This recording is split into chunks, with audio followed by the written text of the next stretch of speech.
오늘 말씀은 예레미야 13장 1절에서 14절 말씀입니다. 우리 한 절씩 교독하실 때 제가 먼저 읽겠습니다.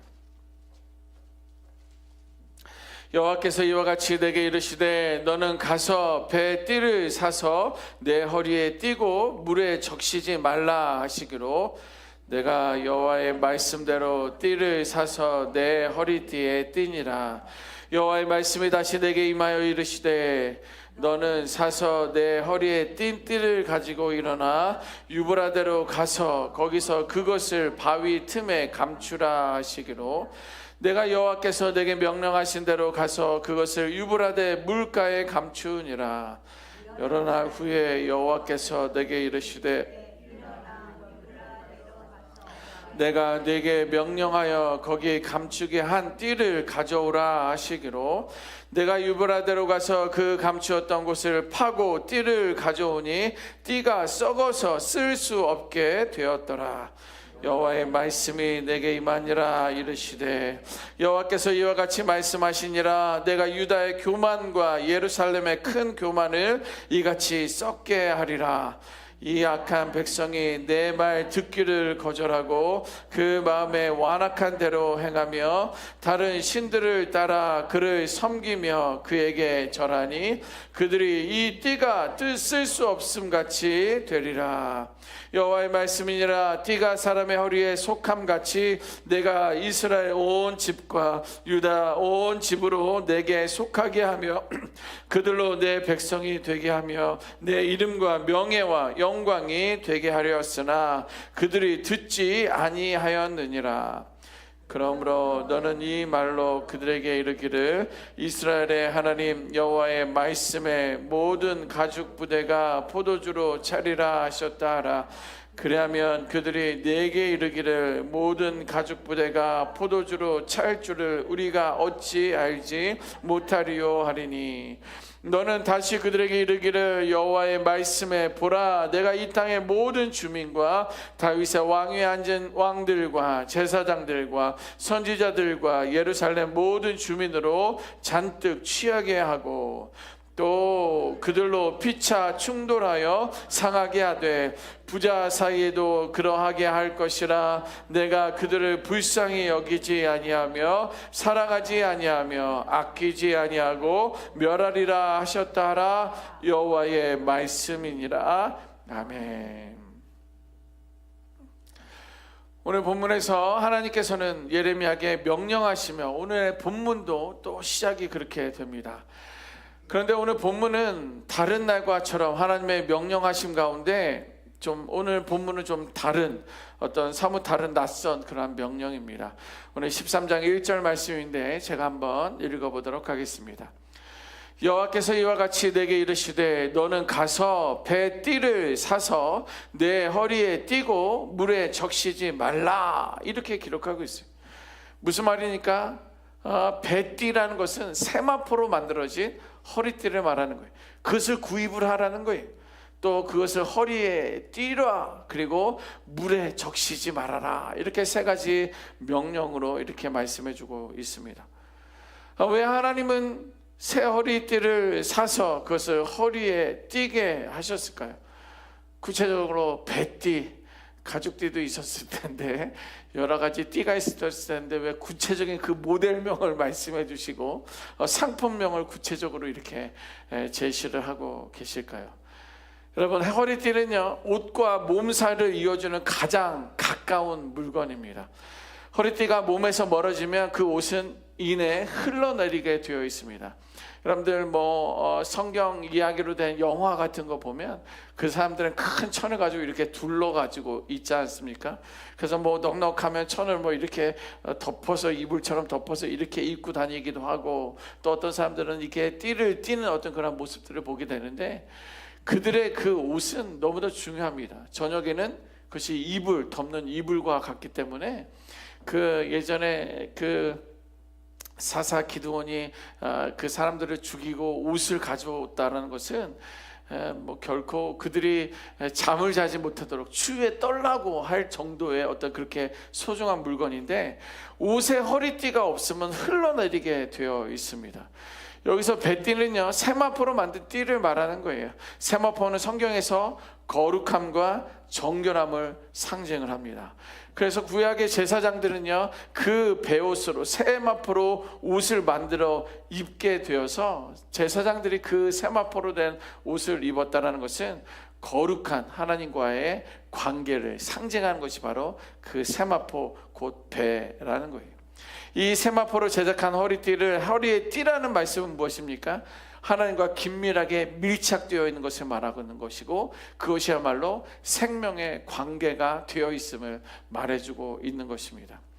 여러분, 이것은 하나님께 가까운 척만 하며 살아가는 그런 말이 아니라 허리에 단단히 묶어 두어서 느슨한 신앙이 되지 않도록, 그것이 하나님을 멀어지지 않도록, 언제나 흘러내리지 않도록 너희들은 경계하여라, 뱃띠를 구입하여서 그것을 단단하게 묶어라 말해주고 있는 것입니다. 자, 그런데 여기서 그 띠를 물에 적시지 말라라고 말해주고 있습니다. 이 말씀의 배경은 이렇습니다. 당시 바벨론은요, 이쪽 이렇게 여러분들 보기에는 우측이죠. 우측에 바벨론이라는 나라가 있는데 거기엔 두 강 줄기가 있습니다. 하나는 티그리스 강이고 다른 하나는 유프라테스 강입니다. 그런데 그 중에 유프라테스 강의 의미가 있는데 무엇이냐면, 그것은 상징적인 것이 있는데, 세상의 문화, 풍요, 바벨론의 가치를 말할 때 유프라테스 강에 대해서 말하는 거예요. 이 말이 무엇입니까? 하나님은요, 내 백성이, 자신의 백성들이 세상의 풍조에 젖지 말라는 그런 의미가 거기에 담겨져 있는 거예요. 바벨론식 생각을 갖지 말라는 것입니다. 바벨론식 습관을 갖지 말라는 거예요. 바벨론식 풍조에 젖어들지 말라는 거예요. 그러니까 너희들의 허리띠, 배를 띠를 띠고 있는 그 띠를 유브라테스 강에게 묻지 말라는 것은, 그것은 나를 떠나서 세상 풍조 가운데 적시지 말라는 것을 말해주고 있는 것입니다. 여러분, 하나님께 붙어 있으려면 세상의 냄새에 젖어들지 말아야 된다는 거예요. 믿음은 무엇입니까? 늘 건조한 세마포로 제작된 허리띠처럼 하나님을 향한 순결함을 우리는 유지해야 된다는 거예요. 이 뱃띠를 띄어다가 유프라테스 강에 적셔주었다가 말라두었다가 다시 내 허리띠를 띄었다가 또 허리띠를 풀렀다가 유프라테스 강에 뒀다가, 이게 뭐예요? 주중에는 세상 풍조 가운데 있다가 주일은 거룩한 척 주일 앞에 나와서 예배하고 이러지 말라는 거예요. 14절 말씀 한번 보겠습니다. 14절 우리 같이 한번 읽어봅니다. 왜 우리가 그렇게 하지 말아야 되는지 14절은 우리에게 이렇게 말씀해 주고 있습니다. 읽습니다. 시작. 또 그들로 피차 충돌하여 상하게 하되 부자 사이에도 그러게 하게 할 것이라. 내가 그들을 불쌍히 여기지 아니하며 사랑하지 아니하며 아끼지 아니하고 멸하리라 하셨다 하라. 여호와의 말씀이니라. 아멘. 14절이 아니라 제가 잘못 봤습니다. 11절 말씀입니다. 눈이 사와 이를 구별을 못하네요. 11절입니다. 죄송합니다. 11절 읽습니다. 시작.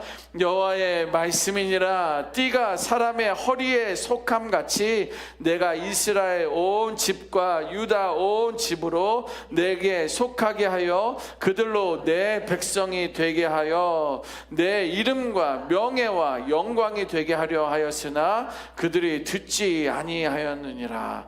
아멘. 보세요. 뭐라고 하십니까? 우리의 하나님은 이 띠가 사람 허리에 붙어 있는 것처럼, 사람의 허리에 붙어 있는 것처럼 내가 이스라엘과 유다 온 집을 내게 붙어 있게 하였나니 그들이 그때 내 백성이 되게 하고 내 이름과 영광이 되게 하겠다라는 거예요.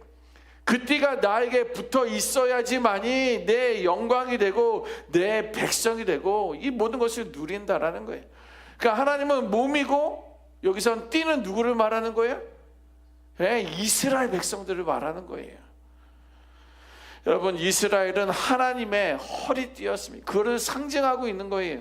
하나님은 그들이 가장 가까이 두기를 원하셨던 거예요. 그들의 존재 목적은 무엇입니까?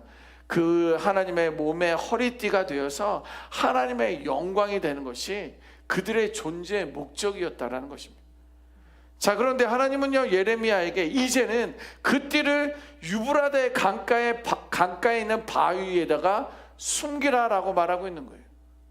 오늘 말씀 4절입니다. 4절 제가 읽어보면 이렇게 말합니다. 너는 사서 내 허리에 띈 띠를 가지고 일어나 유브라데로 가서 거기서 그것을 바위틈에 감추라라고 말한 거예요. 아니, 유브라데에서 강이 뭐라고 했습니까? 바벨론신 풍조, 세상 풍조에 대해서 말했는데 그 강가에 있는 돌에다가 묻어두라는 거예요. 그리고 하나님이 이렇게 말합니다. 오랜 시간이 지난 후에 다시 그 띠를 꺼내서 한번 봐봐라 라고 말해주고 있습니다. 오늘 말씀 7절입니다. 제가 읽어봅니다. 7절 보면 내가 유브라데로 가서 그 감추었던 곳을 파고 띠를 가져오니 띠가 썩어서 쓸 수 없게 되었더라. 예, 하나님에게 단디 붙어 있어야 되는 그 띠를 강에다 묻어두고 바벨론식 그 풍조, 세상 풍조에다 묻어두면 하나님을 떠나고 오래 다시 한번 내 자신을 돌아보면 그 띠를 꺼내서 보면 썩어 있다라는 거예요. 당연합니까? 의외입니까? 당연한 거예요. 우리는 결코 그 띠를 강에다 묻어두지 않아요. 근데 오늘 우리는 어떻습니까? 믿음을 떠나고 기도 생활을 하지 아니하고 예배를 하지 아니하고 우리는 그렇게 우리의 띠를 유브라데 강에다가 묻어두고 있는 그런 존재들이 아닙니까? 이 모습을 통해 하나님께서 말씀하시고자 하는 메시지가 있습니다. 그 메시지 오늘 말씀 보면 9절입니다. 9절 제가 읽어봅니다. 여호와께서 이와 같이 말씀하시니라 내가 유다의 교만과 예루살렘의 큰 교만을 이같이 썩게 하리라. 하나님은요, 내가 유다의 교만과 예루살렘의 큰 교만을 이와 같이 썩게 하겠다라는 거예요. 여러분, 하나님께 가까이 붙어 있지 않는 허리띠는요 결국 썩는다라는 거예요. 느슨하게 두는 것도 아니에요. 단단하게 붙어둬야지 느슨해도 문제고 띄었다 붙였다도 안 되고 강에다 푹 담가두는 것은 절대 있을 수 없어요. 세상 풍조에 살아가는 것, 세상 사고를 가지고 있는 것, 세상적인 가치관을 가지고 있는 것, 바벨론식 이것들은요 하나님은 분명히 썩게 하신다라는 거예요. 겉으로는 여전히 하나님의 백성이라고 우리는 부를지라도 그 마음이 교만으로 하나님으로부터 멀어져 있다면 이미 그것은 기능을 잃어버린 거예요. 여러분, 예레미야 허리띠는요 처음에는 어디에 있었습니까? 오늘 1절 말씀에서는 그것을 사서 내 허리띠에 동여라 묶어라 라고 말하고 있지 않습니까? 그 허리띠는요 선지자의 허리에 단단하게 붙어 있었어요. 허리에 묶여 있었습니다. 있어야 할 그 자리, 그의 허리에 잘 메어져 있었다라는 거예요. 하나님께 가까이 붙어 있었던 그 자리에 잘 메어져 있었다라는 것입니다. 하나님의 명령을 받은 예레미야가 그 띠를 이제 자기 허리에 맸다는 것은 그 띠가 하나님의 사람의 삶과 함께 호흡하고 있었다라는 거예요. 하나님의 사람으로서 제대로 살아가고 있었다라는 그런 말입니다. 그러나 하나님은 그 띠를 유브라데스 강가 바위틈에 숨기라고 하셨습니다. 그때부터 어떻게 되었습니까? 빛과 공기를 잃어버렸어요.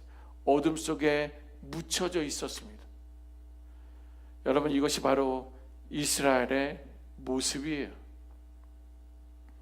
한때는 하나님께 가장 가까이 붙어 있었던 그러한 백성, 하나님의 허리에 감겨 있었던 그 거룩한 띠가 이제는 떨어져서 땅에 묻혀 있었다는 것입니다. 하나님께 붙어 있을 때는요 생명이지만, 그러나 하나님으로부터 멀어지는 순간 그 띠는 썩어져가는 천조각에 불과해요. 이건 믿음의 이야기를 말하는 거예요. 믿음의 이야기. 여러분의 믿음은 어디에 있습니까? 여러분들의 믿음은 하나님께 붙어 있습니까? 아니면 세상 속에 묻혀져 있습니까? 아니면 핸드폰 안에 있어요? 아니면 주머니 안에 여러분들의 믿음이 있습니까?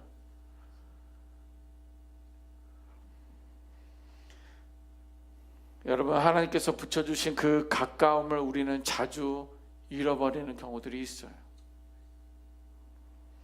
우리의 믿음은, 우리의 신앙은 붙어 있음을 통해서 우리는 증명되는 거예요.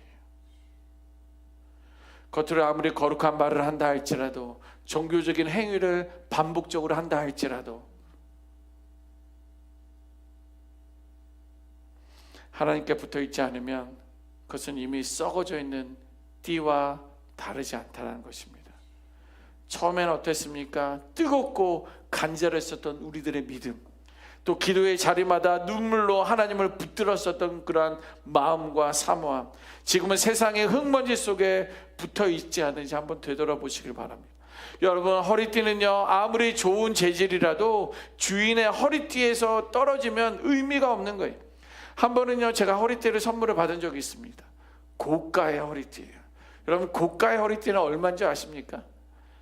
모르겠어요. 그냥 선물로 받았으니까.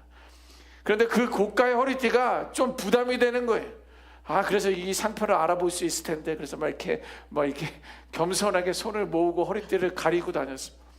언젠가는요, 좀 이것을 좀 알아줬으면 좋겠어서 배도 내밀어 봤어요. 한번 봐라, 내가 허리띠를 뭘 띠고 있는지.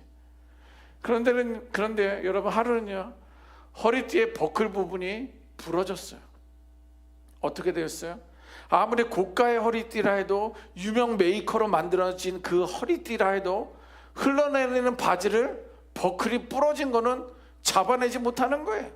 아무리 비싸도, 아무리 유명 메이커라 할지라도 그 허리띠는 그 허리띠로서의 역할을 하지 못해요.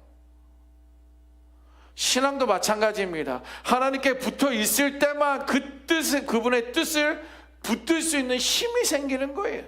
그 허리띠에 단단히 붙어 있어야지만이 하나님의 뜻을 붙들 수 있는 거에 대해서 말하는 거예요. 기도의 자리, 말씀의 자리, 사랑의 그 자리에 멀어지면 멀어질수록 우리들의 신앙은요, 습기를 머금은 띠처럼 그냥 썩어질 뿐이라는 거예요. 하나님은 당신의 허리띠를 잃어버리셨습니다. 그 허리띠는 오늘날 누구를 말하는 거예요? 우리를 말하는 거예요. 오늘 하나님께서 우리에게 물으시는 하나님의 음성을 들을 수 있는 저와 여러분들이 되어야 될 줄 믿습니다. 의구야, HD은혜교회 성도들아, 너희는 지금 어디에 있느냐? 너는 내 몸에 허리띠가 되어서 붙어 있어야 되는데, 아니 왜 유브라테스 강가에 가 있어가지고, 왜 LA 한인타운에 가 있어가지고 믿음과 신앙과 기도와 말씀 생활에서 떨어져 있느냐? 점점 썩어져 가고 있는 그 모습을 우리는 볼 수 있어야 돼요. 나의 모습도 보는 것뿐만 아니라 우리 주변에 그렇게 유브라데스 강가의 그 바위 틈에 묻혀있는 그들의 영혼을 보면서 우리도 안타까워하고 속상해하고 그들의 이름을 부르며 기도할 수 있는 우리가 되어야 될 줄 믿습니다. 그게 영적인 안목이에요. 그게 믿음이고 그것이 우리의 신앙이 되어야 합니다. 그 무릎 앞에 겸손히 우리 자신을 내려놓는 순간 썩어 있었던 띠는 다시 새롭게 회복될 줄 믿습니다. 그것이 회개의 시작이에요. 나에 대한 회개, 그 죽어가는, 그 썩어져가는 그 영혼들을 위해 기도하지 않았었던, 탄식해하지 않았던 그것을 회개할 수 있는 그 시작이 된다라는 거예요. 그 회개가 시작될 때 다시 하나님의 은혜가 충만하게 임할 줄 믿습니다. 오늘 저와 여러분들의 대답이 다시 하나님의 허리띠로 돌아가는 그 회복의 시작이 되기를 주님의 이름으로 축원합니다. 아멘. 기도하겠습니다.